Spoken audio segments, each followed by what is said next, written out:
We're so excited to kind of kick off our next segment with our special guest. Today, we're joined by Amala Ekpunobi, who's an amazing conservative activist as well as an advocate for free thinking and free speech. She's also the host of Unapologetic and also no stranger to POVz. I've had the chance of interviewing Amala in one of our first ever interviews. She's the most wonderful human. So Amala, welcome to the show. Oh, it's so good to be back again. Thank you, Sophie. So we've had a lot of different perspectives. We talked about a lot of things, but I want to start off there, Amala. What's your take on labels? And do you think as human beings, we ultimately get to choose who we are? Yeah, I think it's a mixture of things and a combination of elements. I think we come with sort of preconceived notions about ourselves and certain personality traits that are just innate to each person uniquely. So there's parts of our identity that we don't get a say in.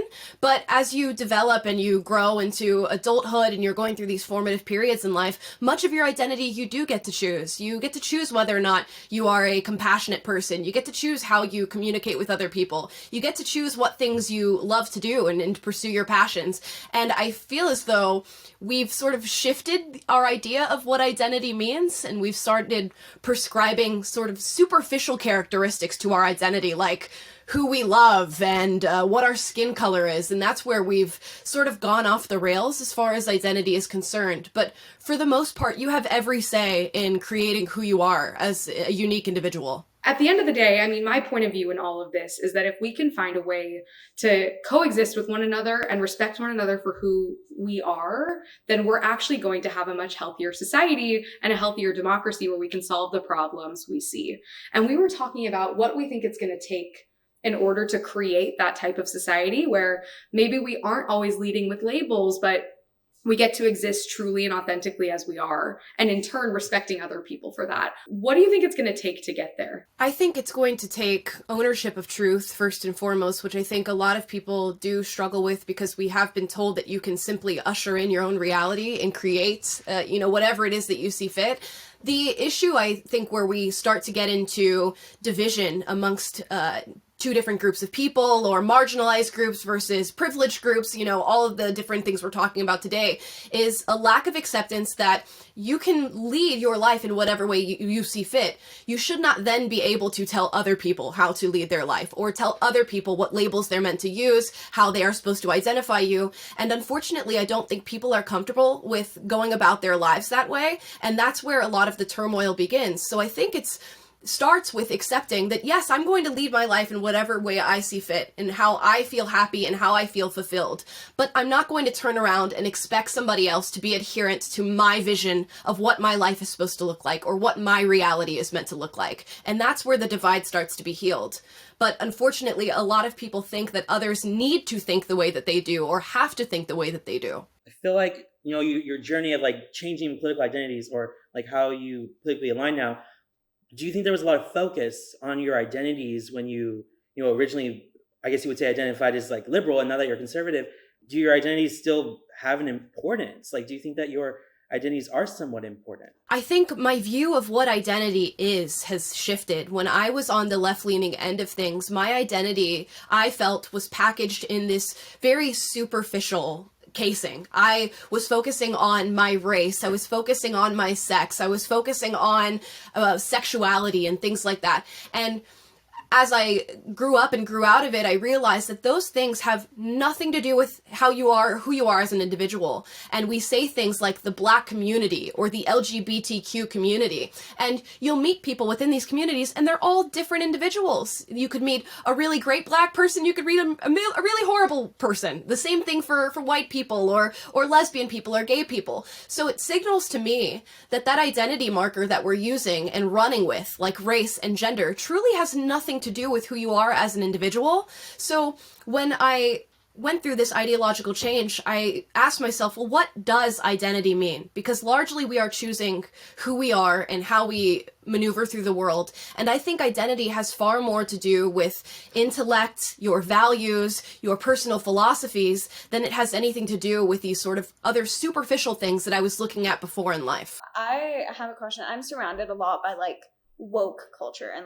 wokeism, and I'm sure you face a lot of backlash concerning that. So how do you manage to effectively communicate and have conversations with people and try and open their eyes as well to the reality of what is going on? My first thing that I do when talking to people is trying to communicate that I in no way, shape, or form want to see them harmed. I don't want to fight with them. I don't want to create a divide. I, in fact, was very much just like them, not even 4 years ago. So I say that first and foremost. There's infinite possibilities where I land in the very same position that these people are in, and I believe the very same things that they do. We're all human. We're all capable of believing these ideas. So that's the first thing I do. The second thing is asking questions, I feel, is one of the most powerful things you can do as an individual, because we want to understand each other. And I think a lot of the reason why there's so much hate and vitriol in today's communications is that people don't feel understood.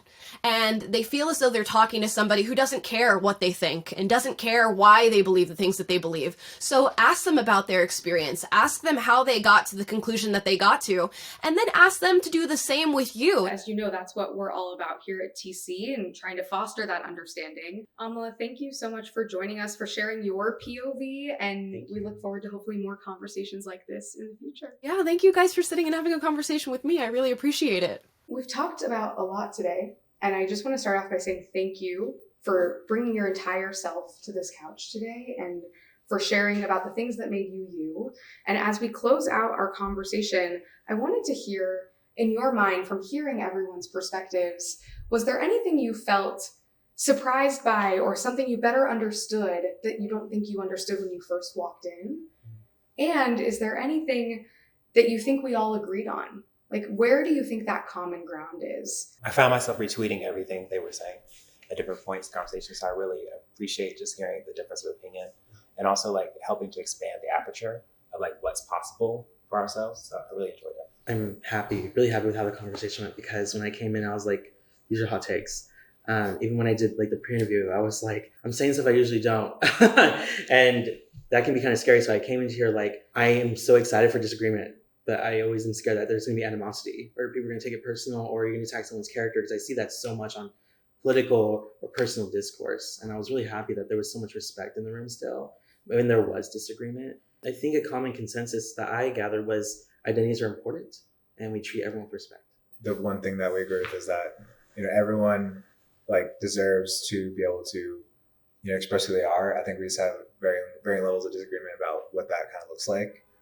Whether it is about, sharing like what parts of your identity matter, people in the media, how they should represent us. But I think overall, I think we do have that sentiment of like people should be able to express who they are. I definitely agree. I feel like we're all attached to who we are, and we want that to, we know that that has shaped our experience, and we want people to acknowledge and respect that. And we all kind of dream of this utopia where we can just be ourselves and live one-on-one with our identities. And, there are different interpretations of that, that's for sure. And I do agree that the conversation was very constructive and not like, there was no anger and there was no hatred, because that is completely counterintuitive to what we're trying to achieve. So I really appreciate that. I appreciate each of you sharing your unfiltered opinions, because that's in my opinion, the only way we can move forward. And I think what each of you shared that we had in common really stood out to me.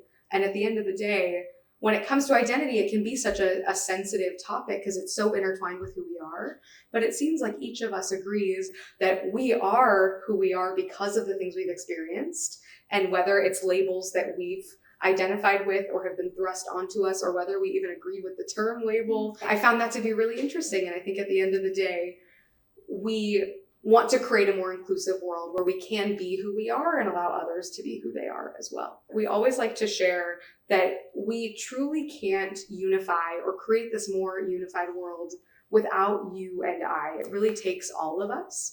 So as you leave today, I'd love to know, is this a conversation you want to be continuing? And if so, how do you hope to have more of these conversations?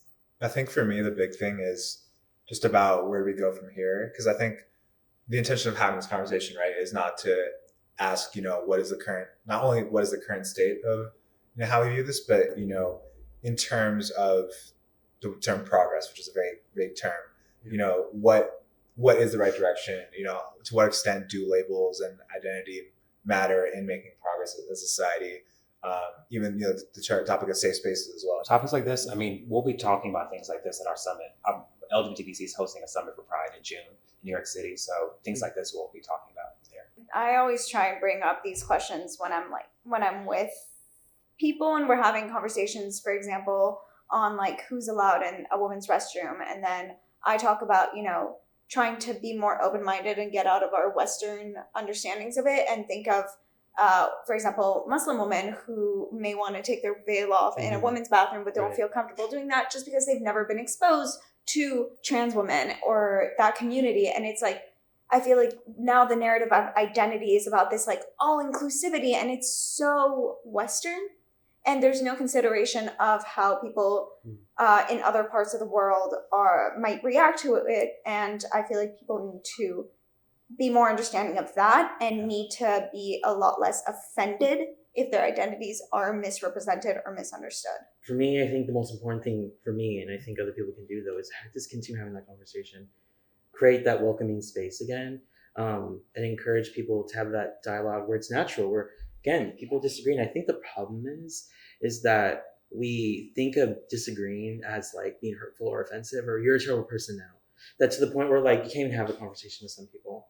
And it's like, well, we need to come together again and have a conversation. If someone's coming at you with animosity, no, I don't want to have a conversation like that.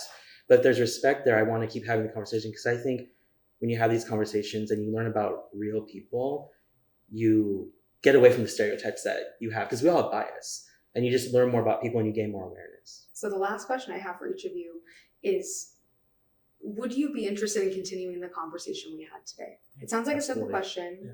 but it's one that we ask because by no means, like you mentioned, Neil, are we going to find that solution tomorrow. It's going to take time, but I hope that if we can continue to create the right environment to have these conversations, hopefully over time, we can create those solutions through that dialogue.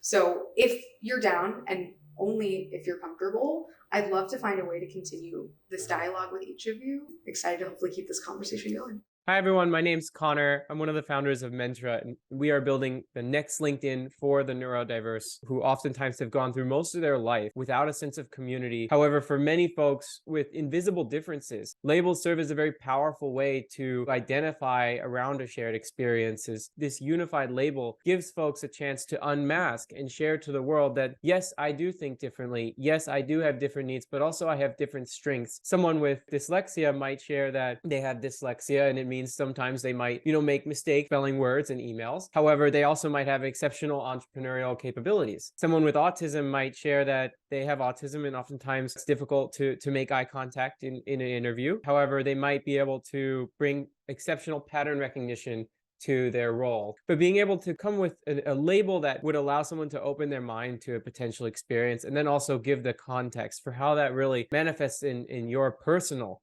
experience and in an individual's intersectional experience of life, is really powerful, and it has driven some incredible outcomes. And we believe that that is essential to unlocking the full capability of the human race.